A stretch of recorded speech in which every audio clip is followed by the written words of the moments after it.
the former working class. But you don't want to have people paying $120,000 loan back for a 2-year school. You know, these guys are paying. I mean, you got guys going to Phoenix. You ever been to university? How much does it cost to go to the University of Phoenix to get a degree? Well, it's a for-profit. Yeah, it's a for-profit scam in the guise of a college. Right. Yeah. You know, and so. Okay, so I want to make a quick comment. Sorry, I've got a couple things in my mind backed up, but about Tommy Hilfiger and shit like that. I've always wondered, like, what is the fucking appeal of wearing somebody's name on a shirt? How did that person get, like, Tommy Hilfiger, Calvin Klein? Calvin Klein, you're putting your junk in a piece of cloth. Who gives a fuck what brand it is? And then second of all... whoever, ideally, it's whoever you want peeling that cloth off your junk. Why do they care what it is? You know, because you want them to peel it off. You don't want them to stare at it and admire it. Right, but it's the appeal of it's the money. It's it's so American. It's all about the packaging. It's forget the content. The packaging of the package. Yeah, but no, I mean that's I totally understand where you're coming from. But I think it's a losing argument. People want status symbols, and if it's putting someone's name on your chest, signifying that you paid way too much for that T-shirt, that's gonna ideally going to make people think, oh well, he's got money to throw around. This guy must be rich. Therefore, he must be powerful. Therefore, I want to be with him. Therefore, I'm wondering what's inside his Calvins. No, I get that, but what I'm trying to say is that. How does one with just putting my name Tommy or Carl or whatever on a piece of cloth, like it's a black T-shirt or it's a pair of underwear, you take that name off and it's almost the same with tons of other brands. Why does that particular name become a status symbol in the first place? Maybe that's a whole other argument that's not even political. It just strikes me as stupid. I mean, and then the most obnoxious clothing, I think, in the last 20 years, and I think I heard it disappeared, was all that Von Dutch crap with the spangled shirts and all that stuff that, I don't know how that ever made guys think that they looked more heterosexual wearing that stuff. But the thing was, at least I give them props that there was a lot of something thrown on those clothing. It wasn't just like, here's my name, buy it. I mean, there was like some, I give it props that it was obnoxiously overdone or something, so that just strikes me as bizarre why this even goes there. Well, I mean, that's why people and corporations spend billions of dollars in advertising, because it works, because people want that. They market it, they get celebrities to use it, and it becomes a status symbol. It's not just, Tommy Hilfiger, it's Chanel, it's, Prada, it's Gucci. Those are all names. It's, and it's Nike, even on athletic gear, which we think of, it's just normal. Yeah. But, it still has a good association, and a lot of that is the billions that they spend in endorsements. Well, and I obviously, anyone who is in this room or has seen me in person, say in the past, 30 years, knows I'm not necessarily someone that would be called a fashion plate. However, I know, crazy, right? He's wearing, ladies, I should put on some cargo shorts and ELO jersey and Chuck Taylors. So hot. Fashion, right? But, Kanye West has designed these shoes for Adidas, the Yeezy 350 Boosts or whatever. They're fucking ugly. I mean, and I say that as someone who doesn't really know much about fashion, but in my enlightened opinion, they're ugly ass shoes, to quote O.J. Simpson, and I have no idea why people would spend $30 for them, let alone the thousands of dollars they actually are paying for them. But people are doing it because they're Yeezy Boost 350s or whatever. Fashion, people get into it. It doesn't matter if it's stupid. You're going to drop $5,000 on something that's going to be unwearable next week. Yeah. I think, it is. It's a symbol. It's not just that it's a good-looking pair of shoes or something like that. It's like, especially I when had the money to spend on this, and you're going to notice it. Even if you think it's ugly, you're noticing it, and you're associating me with someone who has that kind of cachet that they can throw that money around. Okay, so you were talking about how they market these things, and I still have one serious point I was waiting for these guys to come back on. As far as the marketing, it's like, okay, so I just saw, I don't know why I wasted 5 seconds of interest in this at all. I despise the Kardashians, and I try to avoid them altogether. However, one of the Jenner idiot girls, I don't know how they even leave the house, does a new Calvin Klein ad, and it was trended on Facebook, and it's her like standing around in some black lingerie while a couple of totally, I don't know what's going on. These two buff dudes are in their tighty whities from Calvin Klein, and they start wrestling. And she just looks at him, and then she says, like, Kevin Klein. And you're supposed to go, oh, that's awesome. I mean, what?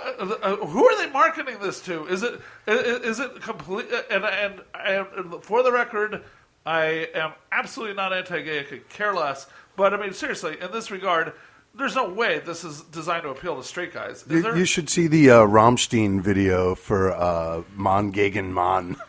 I'm afraid to. Just industrial German music. I know who they are. Naked oiled guys wrestling. Okay, but metal, dude, it's metal. But I mean, Calvin Klein. Is that a Judas Priest cover? cover? Who are they selling this to? Is their audience gay guys or is it straight guys? Or is it everyone? And if it's everyone, why would any straight guy want to buy something based on that? Well, because straight guys aren't necessarily homophobic. Right. I mean, I think that what it does is it creates two guys in their underwear grappling each other, it could be a commercial for the Olympics. Well, I mean, don't get me started on that one. I'm sure women, buy clothing that's marketed by sexy women doing, sexy things. I think that it's not just the image of it; it's the association that it creates. And if there's the beauty and the association, I'm going to be wrestling a naked. It's the beauty and the beast. It's the beauty and the beast thing going on. And also the kind of thing that they do a 30-second ad with two dudes wrestling in their tighty whities and Kylie or Kendall Jenner standing there watching it. They're paying for that 30 seconds of airtime. They're getting this for free. Yeah. Oh, I mean, people are talking about it. People, Yeah.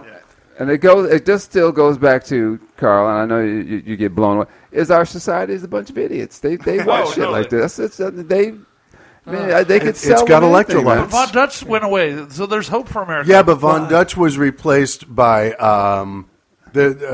something else, and then the whole affliction. It's ugly will pervade. It's just going to change its name from time to time. Trump. I think I think that successful fashion marketing is stepping outside of the mainstream to get noticed, because then when you wear that clothing, you're sort of associating yourself with being an iconoclast and individual, which is ironic because we are a nation of consumers and we're just consuming something someone else created. But I mean, I think that it's effective, and they know what they're doing. I mean, they have studied us like lab rats, man. I mean, we are nothing but lab rats. They study us to know what to sell you, and that's when you ask that question: how do we buy that? They've already studied you. They know what to sell you. You know what? And I think that also, if we're talking about why can gay people set the fashion trends, we're about 30 years too late for that one. Right. Well, I didn't really mean it that way, but anyway. But yeah, I know what you're saying. But go ahead. Just 30. What I think is so weird about speaking of the ads is like how Facebook has managed, or in all these sites have managed to like sometimes I sit down at my computer and I think about something random. I don't know if can they read our brainwaves now, and then the ad is there, like out of nowhere, pops up before I've said a word or a search engine or anything. It's weird. What's interesting about that is I actually had a friend who worked on the Facebook Beacon platform, which I don't know if you remember, but it was the first. It was the first thing where they were going to link your Facebook ads to your purchasing decisions on Amazon and all that stuff. And there was an outrage, and they canceled it, and it was a whole debacle. I think my friend got laid off. But at the end of the day, we just ended up doing it 2 years later, quietly, and no one batted an eye. Wow. Yeah. Well, okay. Speaking of consumer stuff, though, we were talking about Apple and their whole issue with the Department of Justice this week. Yeah, well, I did want to ask one last question. Are we okay with going a little bit long or not? We're not near over yet, but I mean, I could jump to that if everybody's got to run at 12:30. Can we go an extra 10, 15 or not? I'm happy to do Sure. that. Okay, I just want to say something that I think will start a fire for about 5 minutes. I just want to know, the thing is, I say this a lot on Facebook, and I catch all sorts of shit from from the conservative end of my friends, and so that's why I was waiting for Thierrion to get back about this. I always wonder, okay, so why can't more corporations, like, I'm not saying the government has to compel them to, but what the fuck is going on when we're talking about pay rates and things like that, and yet you have some businesses like Costco that do treat their workers fairly without being compelled to. Ben and Jerry's is my ultimate hero on this. Those two guys were socialists. Their business took off. There's no way to avoid making millions. So they were like, okay, if we're going to be millionaires, we're going to be fair about it. And they put it in the company charter that the CEOs will never make more than 7 times what the lowest paid employee makes. So as they made millions, the factory worker who's putting the lids on or whatever, running the robot thing, is making probably $100,000 off of it. So why can't I don't understand why is there a way why the can't public, more people be ethical? Yeah, because Ben and Jerry, they're not like turbo Christians. I don't know anything about. No, Jews. I know exactly. I was saying they may not. They may be. I was saying they're such hippies. That was my point. I'm saying that they're such hippies. They're probably even atheists. I'm saying so. It isn't like, oh, you got to be religious to want to do something nice. Got to take that away from the Jews, don't you? No, hey, let the Jews. Probably atheists. Anti-Semite. Wow. No. I think you're absolutely right. Well, can the public? Is there some way to get the public to outraged? Demand this? Like, hey, you know what? Costco did this. Fuck you, Walmart. Why don't you treat your employees right? Well, it's up to the Walmart employees to do that more so than it is the general public. It's up to the Walmart board and the executives of the company to do something about it. Walmart is notorious for quashing any attempt to organize on behalf of the employees. Why can't they do it? Because there is nothing pressuring the companies to do it. The consumers are going to keep shopping there because, despite cheap shit. Yeah. Despite everything else that goes into it, what it comes down to is if I only have to pay 25 cents to put macaroni and cheese on the table to feed my kids, fuck yeah, I'm feeding my kids for 25 cents. It's the American way. That's what people do. Well, the founding fathers intended. What exactly is your question? Is it just because of Walmart or corporations, or is it just general businesses overall? I'm talking in general. Is there a way? Because I keep hearing, I get all this crap from certain people. Oh, no, I'll name names because he used to be a panelist. Lawrence Myers and I fight about this all the time. Okay. And the thing is, it isn't good enough, Lawrence, to Lawrence Myers isn't here. Let's bash him. He's probably he does listen still. I used to bash him when he was in the room. Oh my god! Okay. I had to miss the epic episode in which David drove Lawrence and Howie to quitting. Howie Wallfish to quitting. Congratulations! One episode. It was amazing. 2 conservatives would never come back. I'm good like that. I know, it was hilarious. I got to go interview Kevin Costner for my movie writing gig, and then I get this panicked series of texts from Howie. You got to stop Robinson. Oh, he's out of control. I can't do anything. And I was like, what? And then the next thing I know, I'm never coming back. But but Lawrence, his whole thing, and I bashed him this week really strong about this. We were fighting like hell. Is he just goes, hey, well, a corporation has an obligation to the shareholders to maximize profits. And I'm like, oh, okay, so, because I was talking about robots in stores, and like scanners and stuff. And I said, and I posted something about those.